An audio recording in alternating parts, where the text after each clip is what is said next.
This Family Life News podcast is made possible by the support of listeners like you. Next on the 5 o'clock report.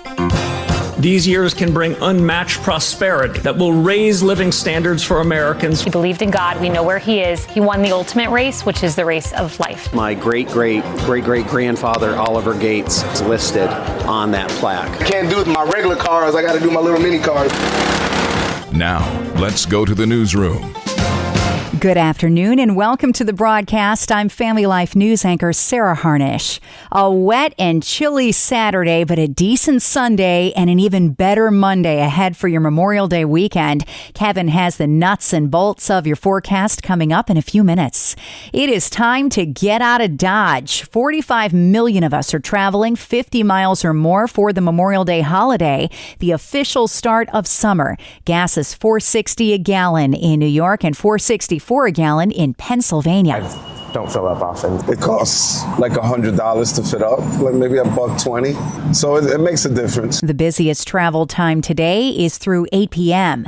Lots of shake up at the White House today. The head of national intelligence is out and a new Fed chairman is in. We start with Tulsi Gabbard stepping down as the director of national intelligence. This as her husband fights an aggressive bone cancer. Fox News' David Spunt. She said, quote, "At this time, I must step away from public service to be by his side and fully support him through this battle." So, no, we don't have any immediate reaction from the White House. I suspect that they wanted to let her make this announcement first, but apparently she just let the president know this just hours ago in the Oval Office. She'll continue in her position until June 30th. The director of intelligence oversees critical offices like the CIA and the FBI. And then hours ago, the brand new chairman of the Federal Reserve was sworn in Washington, D.C. The swearing in of our new chairman of the Federal Reserve Board of Governors, Kevin Warsh. Kevin? Stocks soaring on the word. I just turned on the television. I want to see how the stock market's doing today. Stock market's up 600 points. That means they like you. It's actually up to 50,702, but I think it can only go up. I think with you, it's only going to go up. That was a number that nobody thought was reachable. Kevin Warsh succeeds Jerome Powell. He steps in during high inflation, geopolitical conflicts impacting gas prices and volatile financial markets. Warsh says he is ready for the challenge to make America affordable again. While I'm not naive about the challenges we face, I believe, Mr. President, these years can bring unmatched prosperity that will raise living standards for Americans from all walks of life. And the Fed has something to do with it. The 56-year-old former finance executive helped the U.S. successfully navigate the fallout from the 2008 financial crisis. Fans are still reeling from the news that 41-year-old NASCAR racer Kyle Busch has died. So many race wins, future Hall of Famer, first-time ballot. You know, just tragedy. Packed my stuff to root for him this weekend and just very upset. He was a really good driver. That's what I remember. He leaves behind a really, really big legacy for future racers. Disturbing. It kind of reminds you of how quick and how valuable life is. No word on the cause of death yet. Bush dead, though, just hours after his family announced he was hospitalized with a severe illness. Fox News had this to say. He believed in God. We know where he is. He won the ultimate race, which is the race of life. That's the one that matters. 7 Ebola experts are being sent from Atlanta to Central Africa to help contain the outbreak of the virus there, which has killed 170 people in Congo. But the CDC's Dr. Satish Pillai says there's still no reason to be concerned in America. Currently, the risk to the United States remains low because Ebola is spread through direct contact with body fluids and because the United States has a strong public health monitoring, infection control, and healthcare preparedness system in place. Congo, Uganda, and South Sudan are impacted. Secretary of State Marco Rubio has just left Sweden after meeting with foreign ministers of NATO countries earlier today. Rubio updating reporters on the potential for peace talks with Iran. There's been some progress. I wouldn't exaggerate it. I wouldn't diminish it. There's more work to be done, but look, yeah, there's been some, and that's a good sign. I'm glad they said that. We're not there yet. Now to the Empire State, where the back and forth continues over New York's shield law. Earlier today, an Ulster County clerk in downstate New York refused to pay a $113,000 fine leveraged by the state of Texas against a New York doctor for providing telehealth abortion services to a Texan. Those services are illegal in the Lone Star State.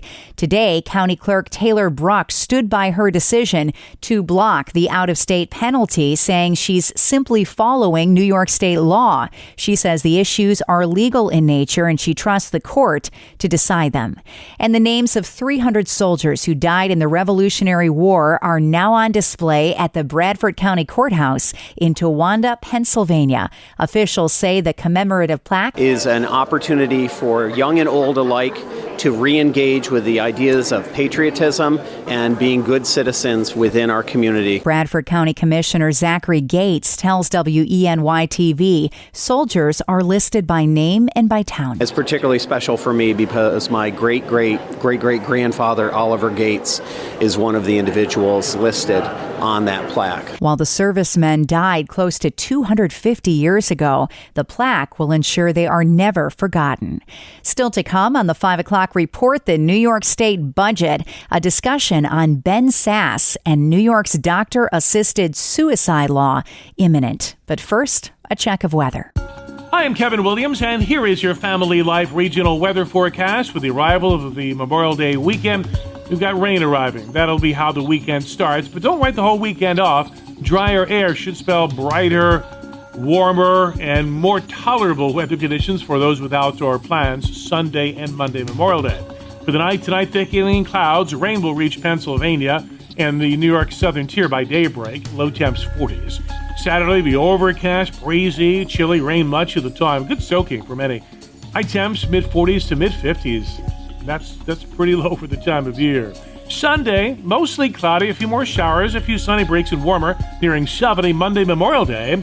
Variable clouds, a couple of showers, some sunny breaks, and high temperatures on Monday likely breaking into the 70s. Thank you, Kevin. It is Friday, and that means we check in with our Capital Connection crew. Our own Bob Price sits down with Jason McGuire of New York Families and Dan Bartkowiak of PA Family. Let's listen in.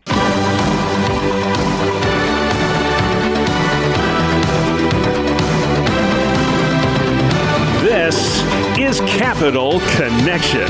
We give you direct connection to all that's happening in Albany and Harrisburg with the experts on the issues at the state capitals. They are Jason McGuire with New York Families and Dan Bartkowiak at the Pennsylvania Family Institute. Let's jump right in.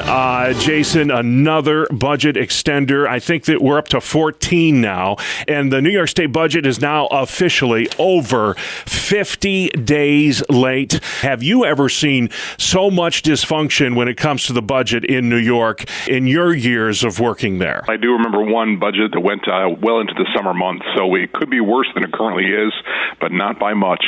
There are 9 budget bills that have to be passed for the budget to be completed. And what's interesting is there is one bill that moved Wednesday this week, and when that bill passed, it was done through a message of necessity. It did not offer any public input on what was in that bill. Now, legislators are coming back next week to pass more bills. They could have just as easily passed it next week, but for whatever reason, there was a need to pass it before anybody could see what was in it. Dan, the Attorney General, Dave Sunday, is challenging this ruling.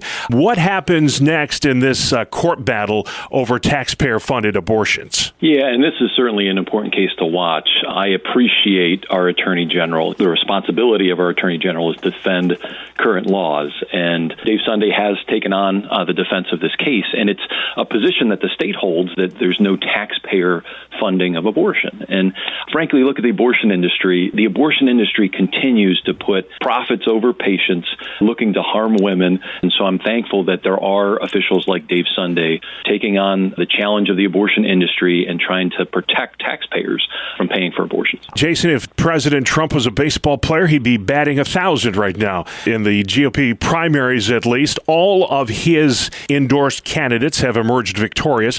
New York's primary isn't until next month. But in your opinion, would it be wise or foolish for Republican candidates to hitch their wagon to President Trump? Well, I think it depends on the district. There are districts where it would be very helpful, and there are districts that are a little more challenging, that maybe are a little blue-leaning or very difficult for a Republican to hold.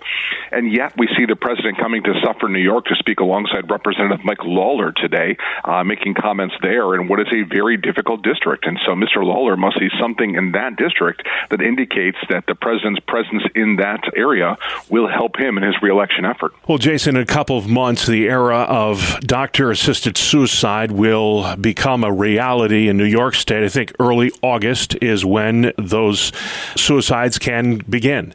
We've talked at length on this show about the dangers of this. It's now here. What concerns you the most when you think about this so-called Medical Aid in Dying Act? And how did we get to the point where state-sanctioned suicide would become a reality in New York? I think most immediately what concerns me is with assisted suicide, there's just a loss of hope. The first time you sit before a doctor and you hear the word cancer and you're giving a difficult prognosis, you assume the worst. And frankly, often doctors give a very stark scenario. And yet once you can get beyond those initial days, you begin to see there is a hope. Every day there are new treatments that are coming out. But with assisted suicide, you lose hope. You just see an easy exit. You see a way out of the pain and the fear of the moment. And I think that's what worries me about this particular initiative, is how people are going to be grabbing onto that. And that's also partly how we got here. There is a fear of dying in our culture. We worship personal choice. And so we see people that are choosing the path of personal autonomy. It's my body, my choice, rather than submitting to what God's will is for a person's life. And as we move further and further away from a Christian worldview, we're going to adopt these ideologies that run contrary to the sanctity of human life. Dan, I want to bring you in on this as well. I don't know if you saw the interview that Dr. Ben Sass did on 60 Minutes recently. He is dying of pancreatic cancer, and barring a miracle, he won't live to see his 14-year-old son grow up. He won't get to walk his daughters down the aisle. But yet he's teaching the nation a very valuable lesson on dying with dignity. How does this worldview that Dr. Sass espouses contradict those who push for doctor-assisted suicide in states like New York? Every listener needs to search for those interviews of Ben Sass if you haven't heard them already. And it's countercultural, exactly what Jason's talking about, really the loss of hope. As a believer in Christ, I think of him in Christ alone, as Jason was talking, no guilt in life, no fear in death.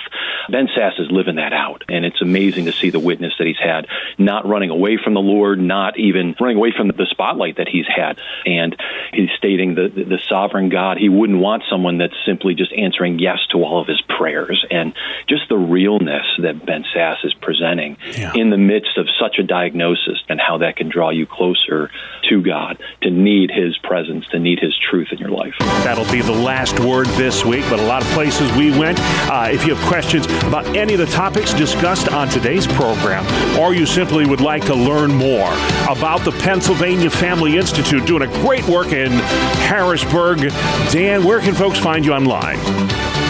PAFamily.org. And stay informed on all the issues in Albany as well. Lots to discuss there. If folks want to learn more about New York families, Jason, where can they find you? NewYorkFamilies.org. You can hear Capital Connection every Friday right here or online anytime at Apple Podcasts, Spotify, YouTube, or at FamilyLife.org. Is success about what you achieve or what you advance? Hi, I'm Rob West with your Faith and Finance Minute.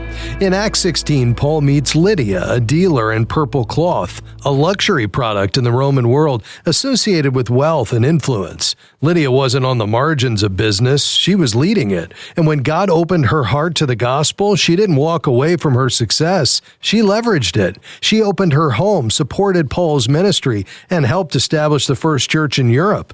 Lydia shows us something powerful. Success isn't the problem, misplaced purpose is. When our work and resources are surrendered to God, they become tools for kingdom impact. So the question isn't whether you're successful, but are you using that success as a pathway for the gospel?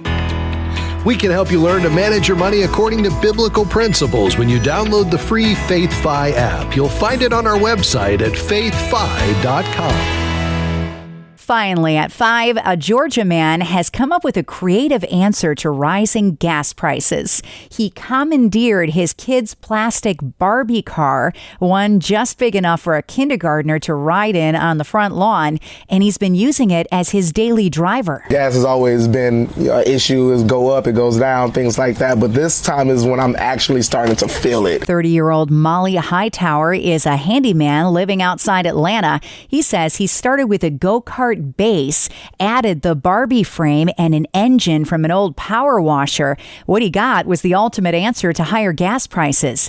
It only cost him $3 to fill the thing up. If I can get $1 on pump 6. Thank you. His minivan costs $60 to fill, and while he can't pick up the kids in the mini car, he did install a rack for groceries. Gas is getting too high, so I gotta do what I can. I can't do my regular cars. I gotta do my little mini cars. He says as long as he stays off the highway, the cops have been understanding. The pressure washer motor Barbie car, you might want to give it a try to save some cash, but not your dignity. And that's the world that we live in for Friday, the 22nd of May.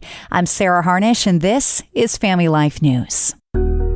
Thank you for listening to this Family Life News podcast. If you've been encouraged by what you've heard, please share it with others and click the subscribe button to automatically receive future episodes. Family Life is a listener-supported ministry. Podcasts like this are made possible by your financial partnership. Find out more at familylife.org.